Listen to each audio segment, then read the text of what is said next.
కష్టపడి చేసిన కార్యక్రమం విఫలమైంది. ఇది వయసులో చిన్నదైనా పెద్ద మాంత్రికురాలు. సక్కు శవం కాలితే చూద్దామనుకున్నాను. నాకు మనశ్శాంతి లేకుండా చేసింది.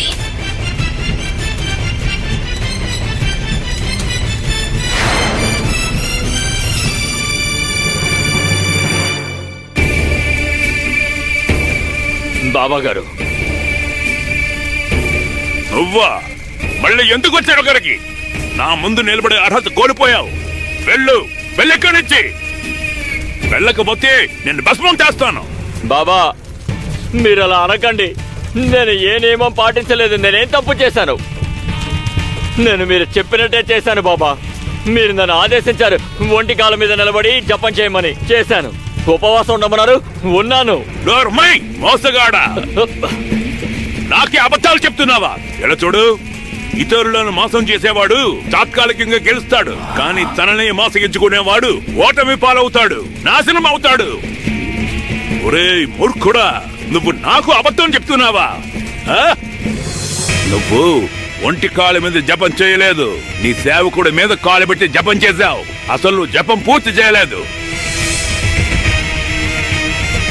మద్యం తాగావు. నీళ్లను చెప్పి మద్యం తాగావు. బాబా గారు, నీళ్లు తాగుతారా? ఇవ్వరా, నాకు చాలా దాహంగా ఉంది.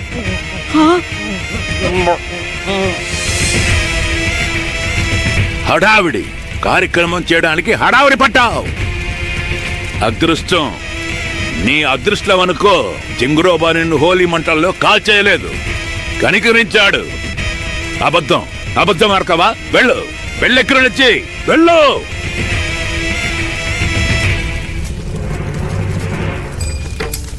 మనోరమ, అత్యంత గుణవంతురాలైన అమ్మాయిని నువ్వు కోడలిగా మన ఇంటికి తీసుకొచ్చావు. నిన్నెంత పొగిడినా తక్కువే. సఖు అందరిలాంటి అమ్మాయి కాదు. దిగు, ఇటువంటి అమ్మాయి నీ భార్య అవటం నిజంగా నీ అదృష్టం. నువ్వెంతో పుణ్యం చేసుకున్నావు. తన ఆలోచన విధానం, ఇతరులకి సహాయం చేయాలన్న తాపత్రయం, తన వాళ్ళని కాపాడటం కోసం ప్రాణాల్ని సైతం లెక్క చేయని తత్వం అద్వితీయం. ఇంకా ఇంత చిన్న వయసులో ఆమెకున్న పాండురంగడి భక్తి ప్రశంసనీయం. దిగు, ఈ వయసులో మన యమునకి మజ్జిగ చిలకటం కూడా చేత కాదు. సఖు మంచి అర్థంగా అనిపించుకుంటుంది. పాండురంగడి కృప లేనిది అసలు ఇదంతా సాధ్యం కాదు. ఆయన కృపని పొందాలంటే ఎంతో పుణ్యం చేసుకుని ఉండాలి. మన సఖుది స్వచ్ఛమైన మనసు, ప్రేమాస్పదురాలు. అవును, నిజమే నాన్నగారు.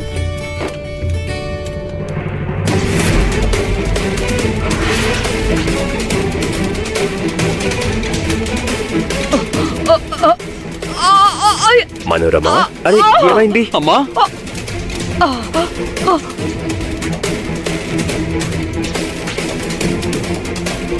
లేదు, కొంచెం అలసటగా ఉంది.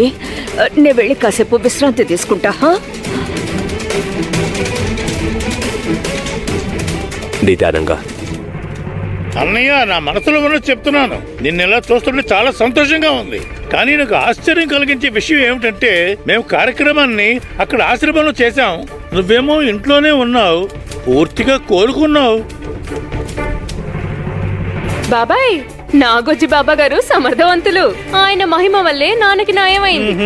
బాబా గారు శ్రద్ధగా కార్యక్రమం చేశారు. అదేం కాదక్క, బాబా గారు అబద్ధాలు కోరు. పెదనాన్న ఆయన వల్ల కోలుకోలేదు. సక్కు వదిన పూజించే పాండురంగడి వల్ల కోలుకున్నారు. పాండురంగడి దయ వల్లే మాట్లాడుతున్నారు. అవును, విడికి అన్నీ తెలుసు. ఒరే, నువ్వెంత, నీ వయసు ఎంత? బాబా గారిని కించపరుస్తావా? ఎప్పుడు చూసినా వదినే వదినే అంటే సక్కుని పొగుడుతావు. యమునాక, ఇప్పుడు నువ్వు ఎందుకు వినుని తిడుతున్నావు? చెప్పాలంటే సక్కుని వినుని వదిన మరదలు అనడానికంటే స్నేహితులు అనొచ్చు. విను సక్కుని తన సోదరిలా భావిస్తున్నాడు. నువ్విప్పుడు ఇంటి వాతావరణాన్ని చెడగొట్టుకో. ఇది నిజంగా చాలా సంతోషకరమైన రోజు. పండుగ నాడు నాన్న మనతో ఉన్నారు. ఆయన